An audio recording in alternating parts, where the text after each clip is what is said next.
Welcome back to Beyond Bourbon. I have another review coming today. This one is probably one of the most popular bourbons right now that came out within the last couple of months. It came out of nowhere, too. Yeah, I feel like everyone is starting to talk about it. It's playing to the Amburana craze. Like everyone that I know, every company is always like, "Oh, actually, we're coming out with a new Amburana finish." Amburana finish. Never seen that before. Reviewing Amburana stuff only. So I thought we'd jump on the bandwagon a little bit too.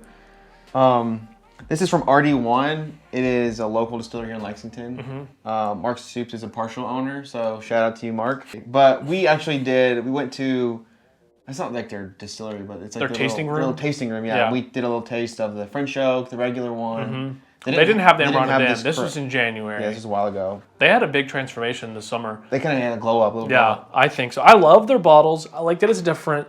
We've had this once before. This is the only Amburana product you've had. Yeah. I've had two different ones. I've had the Rare Character. Yeah. Rare Character Amburana Rye, which I thought the rye matched the Amburana finish so much better.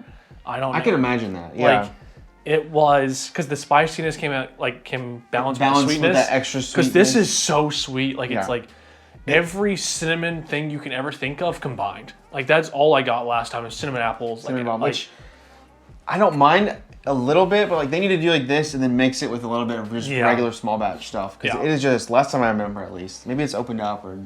No, it still smells just so cinnamon apple. Like that is just it's so much for me. It smells like cinnamon applesauce, what we said last time. Mott's cinnamon applesauce or the Go-Go Squeeze cinnamon apple, whatever. Oh, man, gosh, that's just too much. It's a lot. I love experimentation. We've talked about that so many times on the channel. And I liked whoever did Amburana first. No clue who you are. Good job. Great fun. It was a really cool thing to do. Yeah. Not for every single company to do a bourbon of. Yeah. Like, it's just too much for me now. It is. That's different. I don't know. This is just so also polarizing. Like, I've never met someone that's like, it's okay. I feel like, well, I think it's where we both are, but most people you see online are either like, that's the worst thing I've ever put in my mouth, or I could drink a whole bottle. Yeah, like for sure.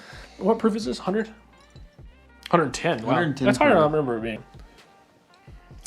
Yeah, that's just more on the palate now than I remember it being. Yeah. Wow. I get on the, oh man, it just keeps. It keeps going and keeps getting sweeter. It's not a good sweet. Trust me, I'm a sucker for sweet stuff. Oh yeah, me too. And I like cinnamon apple in regular bourbon, but this is just all I'm getting. It's literally like you squeezed applesauce into the barrel while aging, and it just, and then added it's funky too. Like 10 pounds of sugar on top of that. Yeah, it's the Mott's one is sugar added one. Oh yeah, it says like that. Yeah, that's what it is. It's not natural. The finish, in the middle of the finish, I got a little bit of oak, and I liked it, and then all of a sudden it just went to sugar. The nose after going back. I wanted to like this one more the second time. Yeah, me too. I really like RD1. Oh, what they're doing? I love what they're doing. I love a local brand like that. Shout out Mark Soups again. Gosh, it's like when you go back to the nose as well, it has like a cereal note. Like if you like smell that, like it's not like it tastes like a really sweet like cinnamon toast crunch. Or, yeah, almost like Fruity Pebbles, but like Apple Jacks. Apple Jacks is what it is. It's Apple Jacks. Which I've not had probably 10 years. Yeah. No, I mean maybe like cinnamon. A little like stick. Yeah, the Jamaican stick. Yeah. I got in trouble for. I forgot about that. Just a normal guy now. Yeah. I can understand how someone would like this. Yeah. And honestly, if it was a lower proof, I would suggest this to someone that's like coming from cocktails and like just bourbon neat. Because this is it kind of reminds me of that. But the proof is a little higher, I think, for a beginner. Yeah, it just is like, what scenario are you drinking this in? You gonna drink this neat? It's too. It's too much. I don't even know. After dinner, I think it's even too sweet because it leaves this taste in your mouth. This is the first review we're doing today, and we're gonna have to like really cleanse our palate before we do another one. Yeah, it just leaves like an oily just weirdness to my palate. I don't know. Give it out of 50. Sorry, Mark. 24. I would go 25. I think it is like, I can understand why someone would like this, but it's not me. 49 out of 50 though, that's not good. Like, you mean out of 100? Oh yeah, out of 100. 50 would be really good. That's better than Russell's social media. It's better than Russell's. I don't think, and also I've noticed this, when I bought this probably a month or two ago, this is my dad's bottle, so thank you, Father. I bought this for him at Liquor Barn. It was like, I think 60, maybe 64 after tax. Yeah. It's now like $80 before tax on the shelf. I'm like, you're getting up to close to $90 for this bottle. That's not worth it. Like, it's not worth it. You could drink this over the next like 2 years because like I don't like that's how much I would do per serving maybe. Like, exactly. It's a great bottle to maybe try one, share with your friends, get the experience, at a bar, join the crave maybe. Yeah. But it's not something I'm going to restock or pay $80 on a regular basis. But what is worth it, I think, is their French oak product. Oh, we both loved their French oak. So good. Yeah. What is it, the $50 price range, $60 price range? I think so. Instead of the $80 price range. And that's, in my opinion, much better bourbon. And now they have a maple one as well. The maple wood finish that I would like to try. And we didn't try this particular bottling, but there was another, we have another. Oh, we had that special one. The gold label one. The gold label tar, I think, right? Yeah. He let us try that, didn't he? I think so. Yeah. It was a burr rye.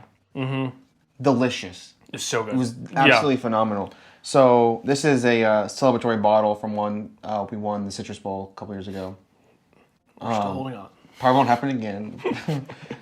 But I'm just keeping this as a commemorative bottle. Yeah, for sure. But their other products, like their tar line, which I think they're getting rid of. If you can ever find a bottle like those, they're phenomenal. And a much better value to me than agree. This. I 1000% agree. This might be the worst product they make, which is saying something. This is probably the perfect distillery to go, or tasting river in Lexington to go to. Because they have Amburana finish, they have a maple wood finish, they have a French oak. They have a bunch of things that you can try that are unusual that you don't have to go pay a bottle for. I think this is actually maybe $10 to $15, maybe $20 per ticket for a tasting. Yeah, it's super nice. And out of the places in Lexington, in my opinion, I think RD1 has some of the best product. Oh, 1000%. And I think they've grown a ton because of that. We went to the Lexington Brewing and Distilling. Terrible bourbon, good beer. Yeah. Great beer. Yeah. Town Branch bourbon is just not good. We tried we tried 3 or 4 different ones. 3 different ones. Rye, bourbon, single malt. Like, it was all awful. It was terrible. It's like $50+ plus. Yeah, it was one of like... square bottles. They look so like nice, but it's not good. Don't drink Town Branch. Yeah. And then we went to RD1, which we've already talked about. And then Bluegrass Distillery. Which was, I think, my favorite tour and experience. Like, very good. Very underrated. Yeah. Never talked about. Their blue corn whiskey, I think they said they're only 1 of 2 distilleries. The other one's in Texas, I think, is... I think you're right. That's their I forget what it's called. But anyway. That's their catch. That's their... their blue corn whiskey. They're moving to a farm. I think, actually, they've opened now. I think you're right. The one in Midway. And then we went to Barrel House. Barrel House. Which we don't talk about. Yeah, sorry. That was just... Okay. Anyways. Won't talk about that.